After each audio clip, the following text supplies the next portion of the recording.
Dan untuk mengetahui kondisi terkini terkait dengan pencarian korban, sudah bergabung bersama kami jurnalis Kompas TV, Nyoman Deni dan juru kamera Amis Bakul Munir di Pondok Pesantren Buduran dan Wahid Mukaidori beserta juru kamera Andi Masbudi di Rumah Sakit Siti Hajar Sidoarjo. Kita ke Nyoman Deni terlebih dahulu. Selamat malam Nyoman, bagaimana proses evakuasi hingga detik ini? Masihkah dilanjutkan?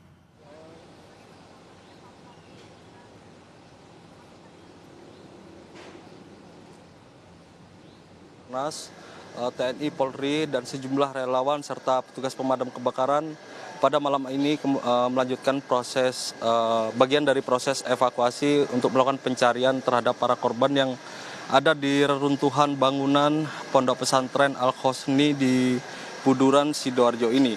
Dan pada malam ini tim SAR fokus melakukan pembersihan puing-puing di atas reruntuhan dikarenakan cahaya di sekitar lokasi reruntuhan yakni hanya mengandalkan cahaya lampu, dan petugas dari tim SAR juga sangat berhati-hati dan waspada terhadap reruntuhan bangunan ini.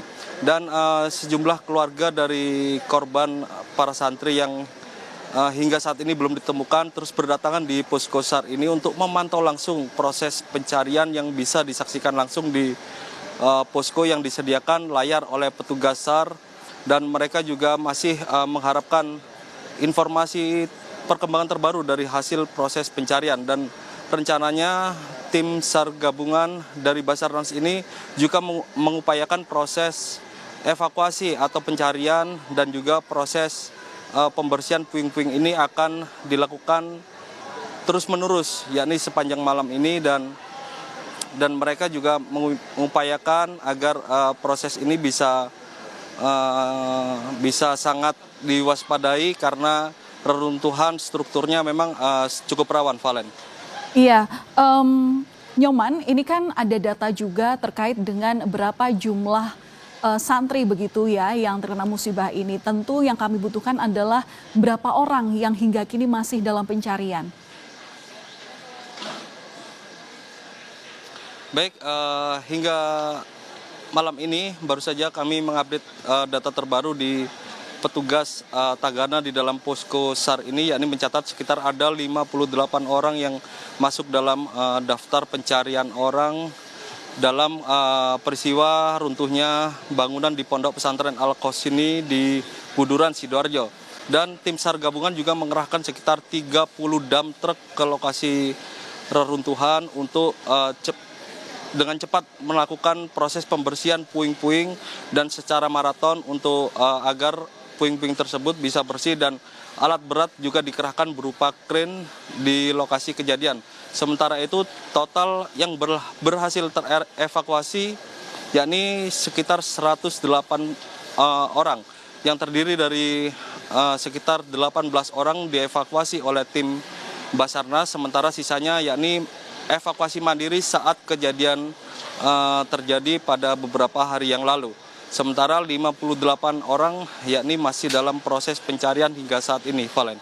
Baik, dari Pondok Pesantren Buduran kita langsung ke Rumah Sakit Siti Hajar. Sudah ada Wahid Mukaidori di sana. Wahid, hingga saat ini sudah berapa korban yang dibawa ke sana?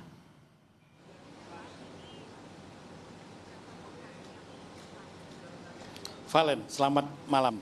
Saat ini saya berada di Rumah Sakit Siti Hajar Sidoarjo, salah satu dari 3 rumah sakit yang menjadi posko postmortem untuk menampung jenazah korban pesantren yang roboh di Buduran, Sidoarjo. Sampai saya berdiri di tempat ini pada malam hari ini belum ada satupun jenazah yang diterima di posko postmortem di Rumah Sakit Siti Hajar Sidoarjo, karena faktor di tempat kejadian perkara di pesantren di Buduran memang belum menemukan korban jenazah pada malam ini.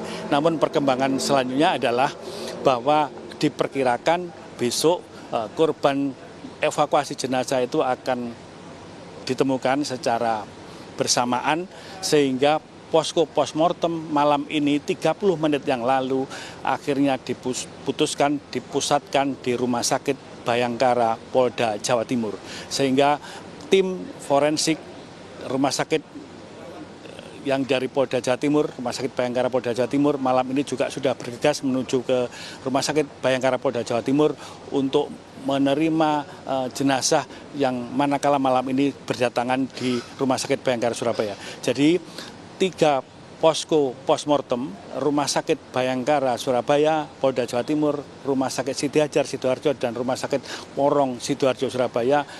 Semula 3 disiapkan, kemudian sekarang pada malam hari ini diputuskan menjadi 1 terpusat di Rumah Sakit Bayangkara Polda Jawa Timur Surabaya. Kenapa? Karena untuk mengantisipasi manakala malam ini sampai pada malam ini tidak ada jenazah yang berhasil dievakuasi, ada kemungkinan besok pada saat dan waktu yang bersamaan menghindari crowded di 3 rumah sakit, maka untuk memudahkan penanganan dan memudahkan koordinasi, maka semuanya dipusatkan di Rumah Sakit Bayangkara Surabaya. Salah satu pertimbangannya adalah di Rumah Sakit Bayangkara Polda Jawa Timur tentu secara tenaga makin lengkap, kemudian area dan situasi juga makin sangat memungkinkan. Beda dengan di rumah sakit lain, dikhawatirkan ketika nanti crowded, kemudian para jenazah dibawa ke 3 rumah sakit, kemudian para wali santri, para keluarga korban berdatangan ke rumah sakit, menimbulkan situasi dan kondisi yang tidak memungkinkan. Atas dasar pertimbangan itu, dokter spesialis forensik Rumah Sakit Bayangkara Polda Jawa Timur malam ini menyampaikan bahwa posko postmortem dipusatkan di Rumah Sakit Bayangkara Polda Jawa Timur. Valen.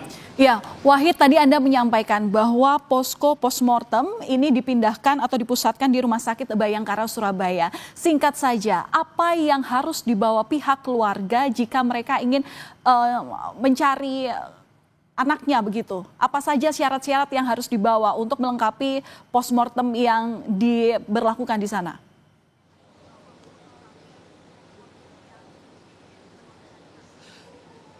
Valen, di tempat kejadian perkara posko masih disiapkan untuk seluruh anggota keluarga maupun wali santri. Kemudian mereka didata. Ketika nanti posko postmortem sudah menemukan data-data, maka akan di cross check dengan posko yang ada di tempat kejadian perkara. Tentu membawa identitas seperlunya seperti kartu keluarga dan KTP yang menunjukkan bahwa mereka memang benar-benar keluarga dari korban santri yang menjadi korban musibah di Pondok Pesantren Buduran ini. Tentu tidak akan mempersulit baik itu institusi maupun pihak pesantren sepanjang identitasnya jelas dan ini memang sudah memenuhi kriteria bahwa ini menjadi bagian dari keluarga korban, maka mereka akan dipersilakan. Tentu dengan jumlah yang terbatas, tidak bisa berbondong-bondong ke rumah sakit karena nanti akan diatur sedemikian rupa oleh petugas di Rumah Sakit Bayangkara Polda Jawa Timur. Valen. Baik, terima kasih atas laporan Anda, jurnalis Kompas TV Wahid Mukhaidori dari Rumah Sakit Siti Hajar, dan sebelumnya ada Nyoman Deni langsung dari Pondok Pesantren Buduran. Terima kasih kawan-kawan.